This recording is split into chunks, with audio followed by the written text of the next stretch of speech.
Gandang buhay mga kapatid, welcome back po sa ating channel. Ito po yung ating lemon, no? Ayan. Sinubukan ko lang pong itusok.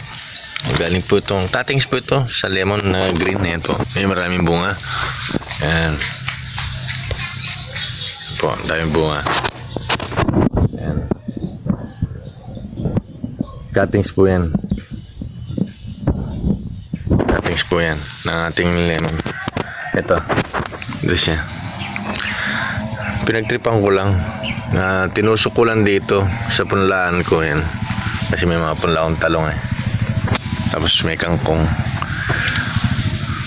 sinira ito ng manok, kinalaykay itong ating plastic so sira-sira na ayan siya dati, may mga plastic po yan. Tinusok ko lang kung makikita ko lang kung magagalaw siya ng manok o hindi. Hindi naman po siya nagagalaw ng manok sa loob ng isang buwan. Almost 1 month po. Almost 1 month ito. Itong cuttings natin, itong lemon cuttings, no?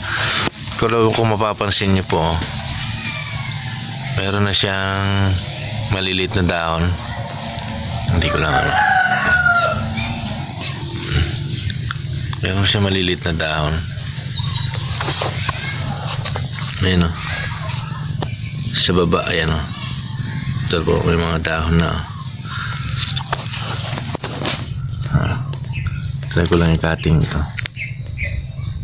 Ayan, itong silang dahon. Ayan, may higit isang buwan nung una halos malalanta na siya Eksakto po, panay ang ulan. Panay po ang ulan. So, bihira lang yung tirik ng araw. Yan siya, buhay po. Tinusok lang natin sa lupa. Ayan. Tapos, huwag lang pong gagalaw-galawin yung buong tangkay niya, yung cuttings. Para hindi masira yung ugat pa. Kung nagbi-build up na siya ng bagong ugat, huwag galaw-galawin para hindi po ma-damage, kasi pag na-damage hindi siya tutuloy. Natuwa lang ako kasi timing maganda yung distance natin, almost 3 meters papunta ron sa green lemon natin na marami ng bunga galing naman sa kanya. So siguro after 1 year mamumunga na rin ito sa pagitan ng ating mga kangkong. Ayan, makakapal na po yung ating Chinese kangkong. Hindi natin to hinarbisan kaya sobrang lalaki ng dahon niya, pati ang haba pa ng ang haba po ng stem. Ayan, main branch niya. Ayan, nag-uugat na nga po pwede na nating itanim ulit.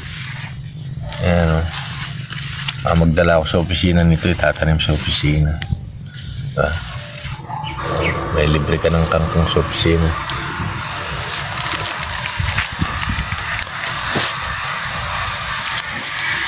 Yun lang. Nagawa ko na pala ito, pero sinubukan ko lang dito sa open area.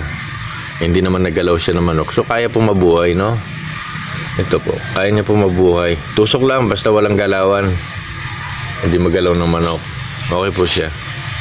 Ilang mga kapatid, ilang yung isang may share ko na tip sa pagtatanim po ng lemon, dito na po muna tayo. God bless us all po. Huwag po tayo mawalan ng pag-asa buhay. Ingat po palagi. Paalam.